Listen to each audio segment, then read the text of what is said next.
Hello, everyone, and welcome to FabCon TV. I'm your host, Patrick LeBlanc, and I'm here this morning with Kim Manis. Kim, before we get started, tell the people who you are and what you do.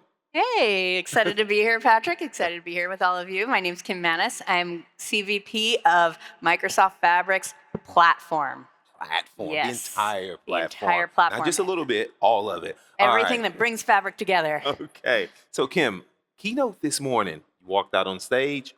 It was amazing. Tell us about it. We had so much fun. You know, I think this might have been our first Fabric security and governance keynote. Really? So it was fun. Security and governance is top of mind. So important Critical. for everyone, right? Critical. And so in the keynote this morning, there was so many things touched on.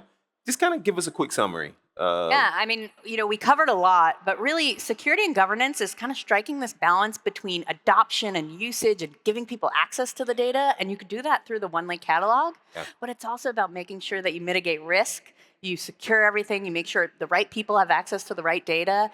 And so it's that balance you have to strike, and that's where One Lake and Fabric just really shine. And so speaking of One Lake, all the data, right? It's like the OneDrive for data. All the data is in One Lake, but we have all these different compute workloads on top of it. And I saw that you can secure it in one place with One Lake Security. Yes, you know, you made a cameo in that demo there, but yeah, you can secure your data in one place in the One Lake catalog, the new Secure tab, and then no matter what engine you use, what experience you use, whether you're in Lakehouse, Warehouse, Power BI, even Excel, the security roles still apply. Wow. It was remarkable. You were using Copilot, and then I think it was Tracy, the persona. She tried to get around the data by simply using it, and the data was secure in Copilot also. Yes, even Copilot, that data applies. Yeah. And so you can see upstream, downstream, all the lineage, even those MIP labels. I saw the MIP labels going from the Lakehouse to Power BI to Excel. Yeah, those information protection labels, it's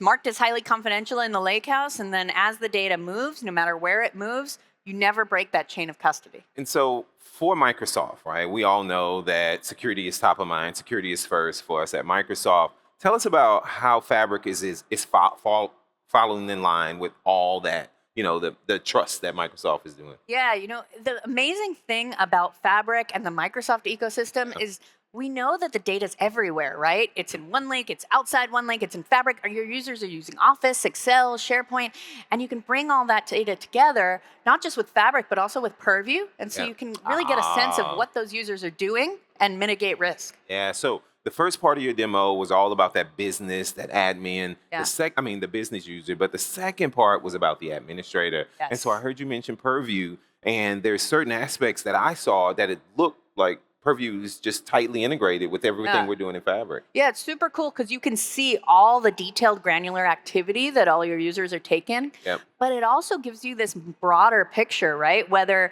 somebody's, you know, exfiltrating data out of SharePoint and then asking risky Copilot questions in Power BI and says they're leaving the company, you can develop this picture of a person in your organization that might be higher risk, and then it alerts you to go take a look. It even sends email out to let you know. Even alerts you, like if somebody's uploading credit card data, it'll alert the admin and let them know.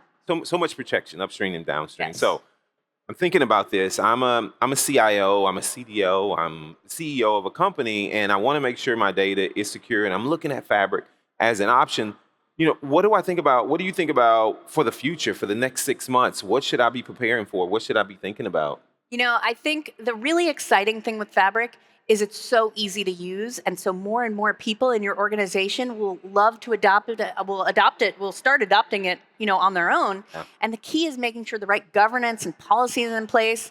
Again, that's where Fabric and One Lake really come in, because we make that super easy for admins, allowing them to sleep at night while also building that data culture, right? Sleep at night. Yeah. I like that. Admins don't sleep, by the way. They don't. Okay, so we talked about Fabric, and Fabric is absolutely amazing. I do have to ask you one question. Yeah. I know something that I think most people know. You started out in Power BI.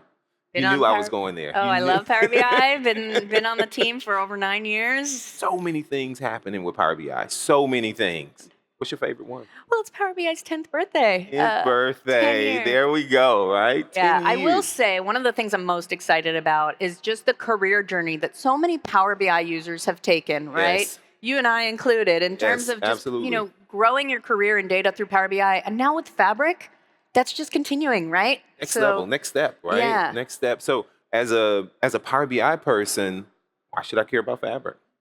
Because it just gives you not only to improve your data state, improve your business, but also personally career growth, the options that you get, whether you're a business user who's just picking up Power BI for the first time and playing with data, or a Power BI user who starts to use Python notebooks or working with SQL data warehouses, and now even with databases, you can build an entire backend for your applications in Fabric. That's right. Okay, so we're here in Vienna.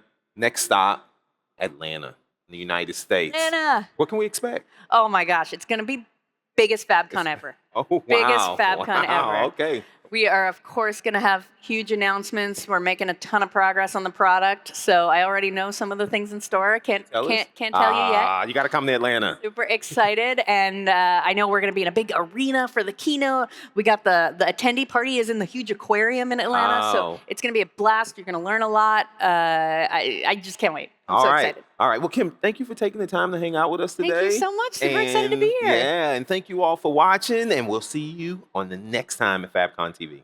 See ya.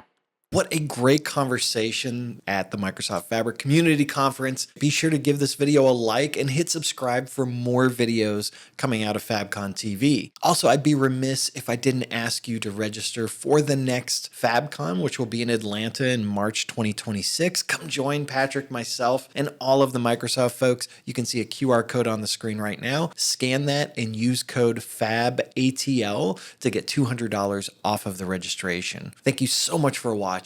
Keep being awesome, and we'll see you in the next video.